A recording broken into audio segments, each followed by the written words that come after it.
Hello everyone, this is Dr. Anshu Sharma from ProMed Mentor.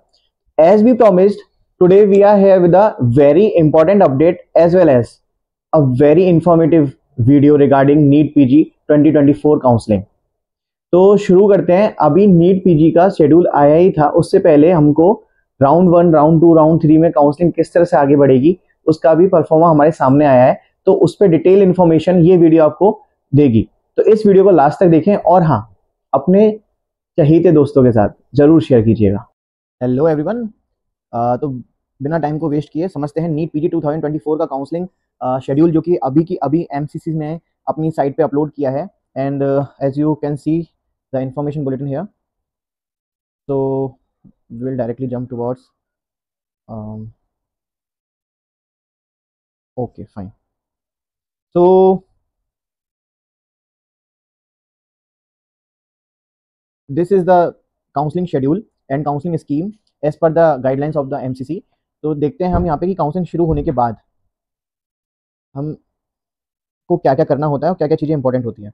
और ध्यान दीजिएगा, कुछ कुछ चीज़ें ऐसी हैं जो कि इस बार नई ऐड हुई हैं, तो वो भी मैं इंडिकेट करता जाऊंगा बीच बीच में। बाकी कुछ as per rule and as per the regulations जो लास्ट ईयर थी, वही सेम चीज़ हमको यहाँ पे एमसीसी के शेड्यूल में देखने को मिली है। तो होपफुली आप लोगों ने रजिस्ट्रेशन कर दिया होगा, और जिन भी लोगों ने रजिस्ट्रेशन नहीं किया है तो अभी भी रजिस्ट्रेशन चालू है, आप कर सकते हैं। देन फर्स्ट राउंड में आपको क्या है कि आप यहाँ देखेंगे registration, payment of fees, submission of choices. तो सबमिशन ऑफ चॉइसेस आपका ना यहाँ पे अभी के लिए जो नीट एमसीसी ने गाइडलाइन दी है उसमें 8 नवंबर से लेकर 17 नवंबर तक है। तो इसका विशेष ध्यान रखें और ये टाइम का भी ध्यान रखिएगा। 3 बजे तक ही आपको रजिस्ट्रेशन करने को मिलेगा और उसके बाद आपको चॉइस लॉकिंग स्टार्ट हो जाएगी। तो चॉइस लॉकिंग जब शुरू हो जाएगी तो वो रात के 11:59 तक चलेगी। 11:59 का मतलब हो गया अपना करीब करीब 12 बजे तक। तो 17 तारीख की रात को 12 बजे तक हमारे पास चॉइस लॉकिंग का ऑप्शन रहेगा। फिर 18 और 19 डेट को रिजर्व रखा गया है फॉर दी रिजल्ट पर्पज। सो आपको इन दिनों में कुछ नहीं करना है। फिर आपको 20 या फिर 21 को जो भी आपने चॉइसेस फिल की थी उसके अकॉर्डिंग आपका रिजल्ट आएगा 21 नवंबर को। 20 या 21 नवंबर को आपको उसका रिजल्ट मिलेगा और आपको रिपोर्ट करना होगा 21 टू, मैं यहाँ लिखता हूँ 21 टू 28 नवंबर को आपको रिपोर्ट करना होगा फॉर स्पेसिफिक कॉलेज। तो फर्स्ट राउंड का सीट अलॉट होता है। अगर आपको सीट अलॉट हो रहा है तो आपको वहां पे जाके रिपोर्ट करना है। और अगर आप रिपोर्ट नहीं करते हो, क्योंकि ये फर्स्ट राउंड है जो कि फ्री एग्जिट होता है, तो आप डायरेक्ट फ्री एग्जिट ले सकते हैं। बट अगर एक बार आपने रिपोर्ट कर दिया और आप सेकंड राउंड में अपग्रेड कराना चाहते हैं तो आपको वहां पे नोटरी में एक एफिडेविट देना होता है, और उस एफिडेविट में लिखा होता है कि आप फर्दर राउंड में पार्टिसिपेट करना चाहते हैं, इसीलिए आपको यहाँ से अलाउ किया जा रहा है कि आप नेक्स्ट राउंड के लिए एलिजिबल हैं। फिर आप उस एफिडेविट को भी अपलोड करते हैं जब सेकंड राउंड के अपलोडेशन होगी, डॉक्यूमेंट अपलोडेशन होगी, जब आप उसको अपलोड करेंगे। लेकिन इन अदर साइड अगर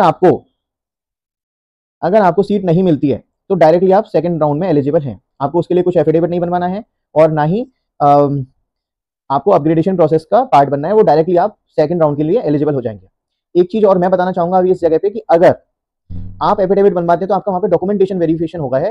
तो जो भी कैंडिडेट्स हमारे EWS, OBC, ST, SC category से हैं, जो भी रिजर्व्ड कैटेगरी के स्टूडेंट्स और कैंडिडेट्स हमारे पास हैं, उनसे मैं बताना चाहूंगा कि आप इस चीज का विशेष ध्यान रखें कि आपके पास जो सर्टिफिकेट है कैटेगरी का, वो एज पर नॉमिनेशंस और एज पर रूल्स वो सही है या नहीं है। अगर आप डाउट में हैं तो आप हमारे गिवन नंबर पे कांटेक्ट कर सकते हैं और आपको हमारी जो टेक्निकल टीम है वो वेरीफाई करके बताएगी कि ये सेम डॉक्यूमेंट्स आपको चाहिएंगे या आपको नए डॉक्यूमेंट बनवाने पड़ सकते हैं। तो इसका विशेष ध्यान रखें। और आपको अभी 21 टू 28 नवंबर वहां पे डॉक्यूमेंटेशन वेरिफिकेशन का डेट दिया गया है, अगर आपको राउंड 1 में सीट अलॉट होती है तो। चलिए आगे चलते हैं। अब आते हैं अपन राउंड 2 पे।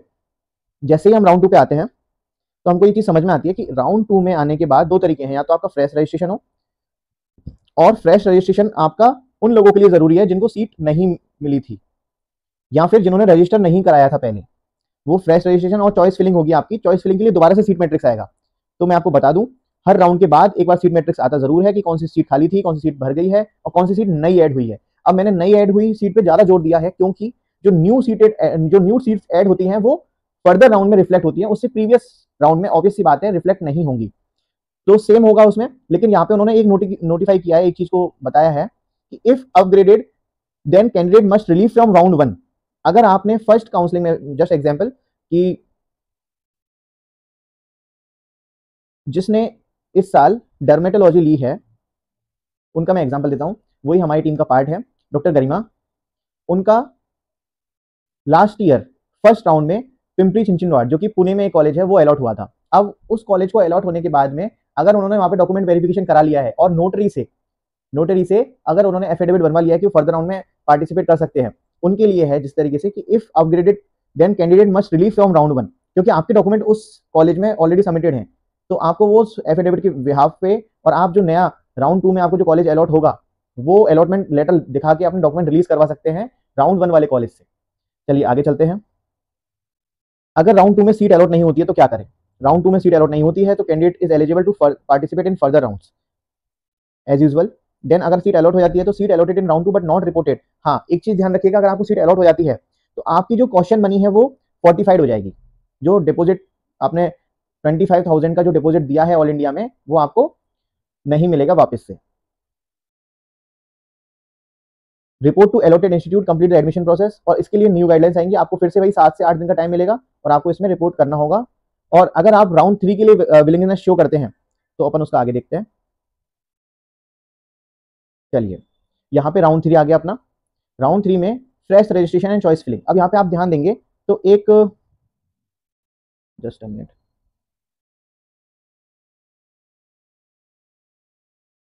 हाँ यहाँ पे अगर आप ध्यान देंगे तो यहाँ पे लिखा हुआ है कि fresh registration choice filling for round 3। अब जिन लोगों ने राउंड 1, राउंड 2 और दोनों राउंड्स में रजिस्ट्रेशन नहीं किया गया था वो राउंड 3 में फिर से रजिस्ट्रेशन करा सकते हैं, लेकिन round 2 choices will be treated as null and void. Means आपको फिर से नई चॉइसेस भरनी पड़ेंगी, क्योंकि यहाँ पे सबसे बड़ा एक लूप होल है एमसीसी का, कह सकते हैं, क्योंकि यहाँ पे अभी जब सीट मैट्रिक्स आएगा हमारे पास तो सीट मैट्रिक्स में उस सीट मैट्रिक्स में कुछ न्यू सीट्स ऐड होती हैं और वो हो सकता है दिल्ली, मुंबई या और टॉप रैंक के कॉलेज जो माने जाते हैं वहां के कॉलेजेस भी हो सकते हैं। तो अगर आप राउंड 3 के लिए जा रहे हैं तो इस चीज का विशेष ध्यान रखिए कि जब नया सीट मैट्रिक्स आएगा तो उसके हिसाब से चॉइस फिलिंग होगी और आपकी पुरानी चॉइस फिलिंग को रद्द कर दिया जाएगा। मींस आपको दोबारा से उसी तरीके से चॉइस फिलिंग करनी है। देन आते हैं राउंड 3 में अगर आपको सीट मिल जाती है तो क्या होगा? आपको वहां पे रिपोर्ट करना है। Join allotted seat once join can not upgrade और रिजाइन। हाँ, अब राउंड 3 में आप देखिए अभी तक कैसा था कि राउंड 1, राउंड 2 में आपको अगर ज्वाइन कर लिया है तो आप क्या कर रहे थे, नोटरी पे जाके एफिडेविट बनवा रहे थे और वो गिवन फॉर्मेट हमारे टीम के पास अवेलेबल है तो आप उनको मैसेज करके डायरेक्ट वो गिवन फॉर्मेट भी ले सकते हैं। चलिए आगे चलते हैं। लेकिन इस राउंड 3 में क्या हुआ है कि चाहे जो हो जाए आप दोबारा अपग्रेड नहीं कर सकते अगर आपको एक बार सीट मिल गई है तो। मतलब आपको या तो वो लेनी है या आपको वहां रिपोर्ट नहीं करना है, और आप रिपोर्ट नहीं करते हैं तो आपकी फीस तो जब्त होगी ही होगी। इसके साथ क्या हो जाएगा, आप उस से बाहर भी हो जाएंगे। चलिए, if upgraded then candidate must relieve. हाँ, जिन लोगों को राउंड 2 में सीट मिल चुकी थी वो राउंड 3 में दोबारा से आए एफिडेविट बनवा के, और अगर उनका अपग्रेडेशन हो गया है उनके लिए ये लिखा गया है candidate must relieve from round 2 same as the round 1 and join round 3 seat. ठीक है, seat allotted and does not join. देखिए इस बारे में हम बात कर रहे थे। अगर सीट आपको अलॉट हो जाती है तो आपको क्या होगा और आप ज्वाइन नहीं करते तो आप वहां से एग्जिट लेना पड़ेगा, और आप एग्जिट होंगे तो आपकी जो फीस है वो तो फोर्टिफाइड होगी and you will be eliminated also, can not participate in any further round. तो इस चीज का ध्यान रखिए कि अगर आपको सीट राउंड 3 में मिल गई है तो वही सीट मैट्रिक्स से वही सीट चूज करें जो आप लेना चाह रहे हैं। अंधी नहीं मारनी है, ब्लाइंड नहीं खेलना है। चलिए आगे चलते हैं।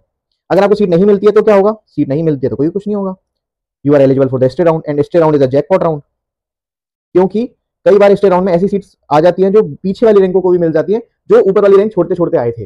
अब आप सोच के देखिए कि कौन ऐसा इंसान होगा जो राउंड 3 की मिली हुई सीट को छोड़ेगा। मैं बताता हूं, वो इंसान होगा जो स्टेट से जिसको अच्छा कॉलेज मिल रहा होगा वो राउंड 3 में जो सीट मिली है उसको छोड़ देगा और ये आपके लिए जैकपॉट का काम करेगा, क्योंकि अब वो इंसान दोबारा उसमें पार्टिसिपेट नहीं कर सकता। तो यहाँ पे सीट ब्लॉकिंग नहीं हो पाएगी जो वो पहले से कर रहे थे। पहले क्या कर रहे थे कैंडिडेट्स कर रहे थे कि वो स्टेट में भी खेल रहे थे जिनकी अच्छी रैंक है और वो लोग ऑल इंडिया में भी खेल रहे थे और वो सीट को ब्लॉक करके रखे थे 2 जगह। अब एक कैंडिडेट एक ही जगह तो सीट ले पाएगा, 4 स्टेट भर रखी है और एमसीसी की साइट पे भी रजिस्ट्रेशन कर रखा है, ऑल इंडिया से भी सीट उठा ली, तो इसमें इसीलिए स्टे राउंड को जैकपॉट राउंड कहा गया है, bonus round.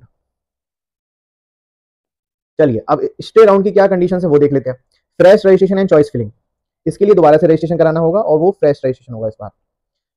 Earlier choices will be treated as null and void, same जैसे कि हमने एक्सप्लेन किया था पहले। अगर वहां पे कैंडिडेट ज्वाइन कर जाता है तो उसको सीट मिल जाएगी, और कैंडिडेट को सीट मिल जाती है लेकिन ज्वाइन नहीं करता है तो यहाँ पे देखिए आपकी जो रजिस्ट्रेशन फीस है वो तो जो सिक्योरिटी डिपॉजिट है वो तो फोर्टिफाइड होगा ही होगा, and you will be debarred for the next 1 year of NEET examination.